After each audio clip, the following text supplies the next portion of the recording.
السلام عليكم ورحمة الله وبركاته. هذا ما أنت وحن إذا كبورين إياه عمل إن لا سمية فضود هاي أفكا أفضود نفط سهلا، لكن أول مرة قارية لقوه ليو الله أكبر وعمل فضود عربك سهلا هذيك كون فضود إن تسميصه، لكن أول مرة قارية لقوه ليو. النبي صلى الله عليه وسلم وحيري من راح إلى الجماعة qofkii masaajidka taga ee jamaacada u taga inuu jamaacada markaa la soo tukado fa khudwatun talaaba kasto masaajidka uu u qaaday ajir buu ku helayaa wa khudwatun tamhu khudwana talaabana waxa looga masaxaya dambi, talaabana waxa looga ilaahay subhanahu wa ta'ala uu siinaya ajir fiir talaabo walbo aad masaajidka u qaado laba mid bay ku noqonaysaa, mid aad qaado midna ajir baad ku helaysaa, midna ilaahay dambigu kaaga masaxaya. haddaba jamaaca haddaan aadno abaalmarinta qaaligaan helaynaa, midna ilaahay ajir buu nagu siinaya talaabo kasta, midna dambigu nooga tirtiraya.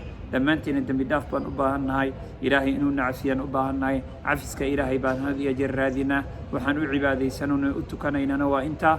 haddaba aniga idinka oo dhanna waa u wada baahannahay in ajirna la siiyo, dembina ilaahay subxaanahu wa tacaala uu naga cafiyo, dunuubteena uu dembiga naga tirtiro.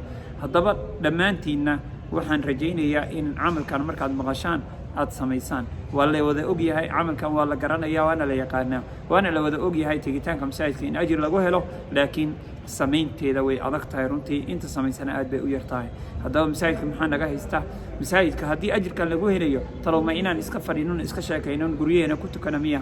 maya, waa inaan fadhiga ka kacnaa oo aan masaajidada ilaahay u tagnaa si tallaabo kasta oo aan qaadna ajirna loogu siiyo, midna ilaahay dembiga nooga tirtiro. haddaba nabiga sala allahu calayhi wasalam camalkaa basiidkuu noo tilmaamay, ajirna waa lagu helaa, dembi dhaafna waa lagu helaa. haddaba tallaabana ajir baad ku helaysaa, tallaabana dembi dhaaf baad ku helaysaa.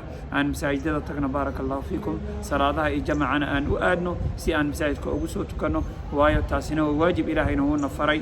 ilaahay subxaanahu wa tacaala wuxuuna farayna waa inaan qaadanaa. baaraka allahu fiikum, camalkan sameeya oo ku camal fala. ilaahayna waxaan ka rajaynaynaa inta samaysa inuu ilaahay nagu daro oo ilaahay subxaanahu wa tacaala naga yeelo. wassalaamu calaykum waraxmatullahi wabarakaatu.